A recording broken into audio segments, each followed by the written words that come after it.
நடத்திய அற்புதம் ஏராளம். செந்தூரம் வைத்து வழிபட்டால் வேண்டியதை வாரி கொடுக்கும் அன்னை காளிகாம்பாள். சென்னை பாரிமுனை பகுதியின் பழைய அடையாளங்களில் ஒன்று காளிகாம்பாள் கோவில்.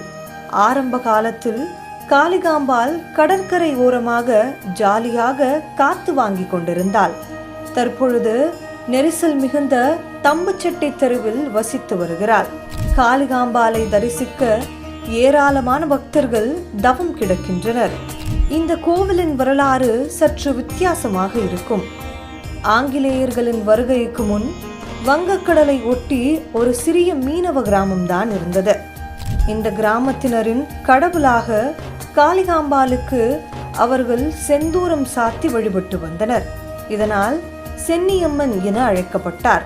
விஸ்வகர்மா சமூகத்தினரின் நாயக்கர் காலகட்டத்தில் திருவல்லிக்கேணி பார்த்தசாரதி பெருமாள் கோவில் திருப்பணிகளுக்காக சென்னையில் குடியேறிய பொழுது திருவண்ணாமலையிலிருந்து கல்லெடுத்து வந்து கட்டிய ஆலயம் இது என்று கூறப்படுகிறது. பின்னர் 1640 ஆங்கிலேயர்கள் இந்த பகுதியில் புனித ஜார்ஜ் கோட்டையை கட்டிய பொழுது கோவில் கோட்டைக்குள் வந்துவிட்டது.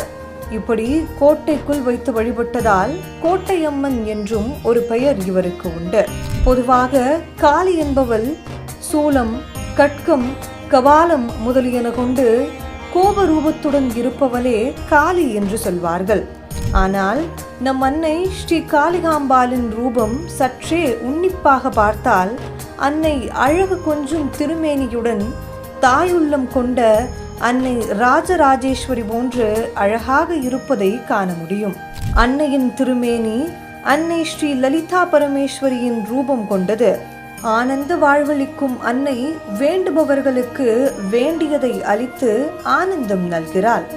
நம் அன்னை வரப்பிரதாயினி ஞான சுடராய் விளங்கி பெருங்கருணையோடு ஜீவன்களை காத்து அருளியும் வருகிறாள். காளிகாம்பாள் நம் வேண்டுவதை ஒரு தாய் தன் பிள்ளையிடம் எப்படி கருணையோடு கேட்பாளோ அதே போல் கேட்பாள். அவள் முகம் பார்க்கும் பொழுது 1000 கோடி சூரியன் பிரகாசம் ஒரே நேரத்தில் ஒளியை கொடுப்பது போல் இருக்கும். கருவறையில் அம்பாள் வீற்றிருந்த கோலத்தில் இருக்கிறாள். வலது மேல் கையில் அங்கூசம் ஏந்தியுள்ளார். இடது மேல் கையில் பாசம் உள்ளது. வலது கீழ்கையில் தாமரை புஷ்பமும் இடது கீழ்கையில் வரத ஹஸ்தமும் வைத்துள்ளார். மேலும் இடது காலை மடக்கி வலது காலை தொங்க விட்டபடி அமர்ந்துள்ளார். அந்த கால் பாதம் தாமரை மலர் மீது படியும்படி அமர்ந்திருக்கிறாள்.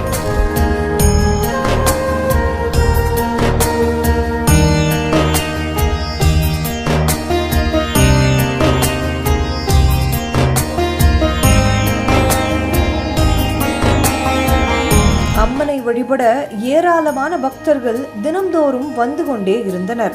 அப்படி வந்த ஒரு பக்தன் தான் வீர மராட்டிய மன்னன் சத்ரபதி சிவாஜி ஆவார்.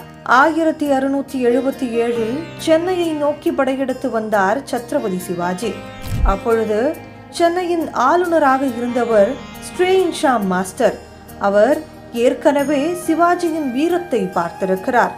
1670 சிவாஜி சூரத் நகரில் இருந்து கிழக்கிந்திய கம்பெனியின் கோட்டையை தாக்கிய பொழுது அதனை எதிர்கொண்டவர் ஸ்ட்ரேயின்ஷாம் மாஸ்டர் தான்.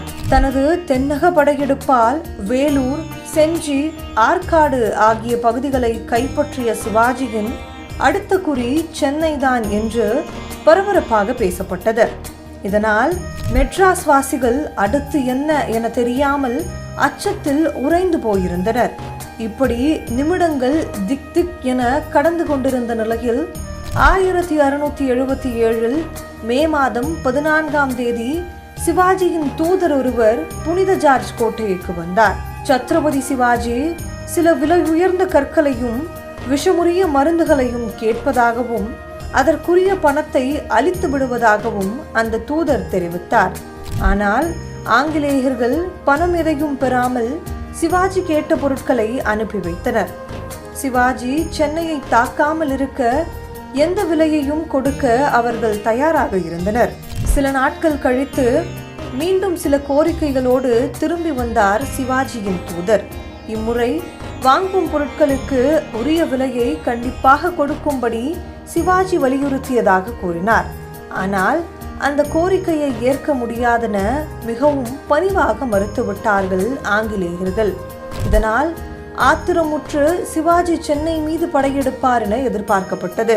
ஆனால் அப்படி எதுவும் நடைபெறவில்லை. இதனிடையே சில அரசியல் மாற்றங்கள் காரணமாக சிவாஜி மீண்டும் தனது ராஜ்யத்திற்கு திரும்பி செல்ல வேண்டியிருந்தது. ஆனால் அக்டோபர் 3, 1677 சிவாஜி காளிகாம்பாள் கோவிலுக்கு வந்தார் என கோவிலில் ஒரு குறிப்பு வைக்கப்பட்டிருக்கிறது. காளியின் பக்தரான சிவாஜி யாருக்கும் தெரியாமல் மாறு வேடத்தில் வந்து தப்புச்சட்டி தெருவில் உள்ள காளிகாம்பாளை தரிசித்துவிட்டு சென்றார் என்கிறார்கள் சிலர். மகாகவி பாரதியார் சுதேசி மித்ரனில் பணியாற்றி கொண்டிருந்த பொழுது பிராட்வேவில் தங்கியிருந்தார். அப்பொழுது அடிக்கடி இந்த கோவிலுக்கு வழிபட வருவாராம். யாதுமாகி நின்றாய் காளி என்ற அவரது பாடலில் வருவது காளிகாம்பாள் தான்.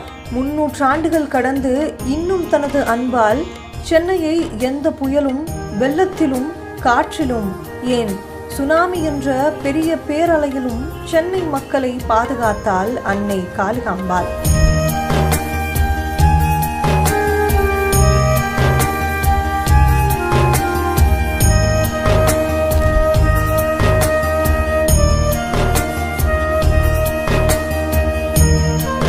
கோவிலின் வாசலில் இருக்கும் கிழக்கு ராஜகோபுரம் 1983 கட்டப்பட்டது. அன்னையின் சன்னதி மேற்கு நோக்கி அமைந்துள்ளது. மற்ற தெய்வங்களான வித்யேஸ்வரி, பிரம்ம வித்யா, வைஷ்ணவி, தாக்ஷியாயினி மற்றும் மகாலட்சுமி எழுந்தருளி அருள்பாலிக்கின்றனர். பிரகாரத்தின் தென்கிழக்கு மூலையில் கிழக்கு நோக்கி சித்திபுத்தி விநாயகர் சன்னதி, சுப்பிரமணியர், வடகதர் காம முருகராகவும், அகோர வீரபத்திரர், மகாகாளி, வேதமாதா காயத்ரி, துர்கா, விஸ்வகர்மா ஆகியோருக்கு தனித்தனி சன்னதிகள் உண்டு. இந்திரன், குபேரன், வருணன், விராட புருஷன் விஸ்வகர்மா, வியாசர், அகத்தியர், புலஸ்தியர் ஆகியோர் வழிபட்ட தலம் இது. கிபி 1639 ஆண்டுக்கு முன்பே விஸ்வகர்மா குலத்தினரால் இவ்வாலயம் அமைக்கப்பட்டு பராமரிக்கப்பட்டு வருகின்றது. ஐயனை மட்டுமே வலம் வருவேன், அம்மனையும் சேர்த்து வலம் வர மாட்டேன் என்று அறியாமையால் தவறு செய்த பிருங்கி முனிவர் அன்னையின் சாபத்தினால் நடக்க முடியாமலானார். பின் அம்மை கேதார கௌரி விரதம் மேற்கொள்ளவும் இடபாகம் பெறவும் காரணமாக இருந்தவர் பிருங்கி முனிவர். தற்பொழுது ஆடி மாதம் என்பதால் வெள்ளி மற்றும் ஞாயிறு கிழமைகளில் பெண்களின் கூட்டம் அதிகமாக இருக்கும். அன்னை காளிகாம்பாள் ஒரு முறை தரிசனம் செய்து வாருங்கள். காளி தேவி உங்கள் வேண்டுதலை எல்லாம் நிறைவேற்றி கொடுப்பார்.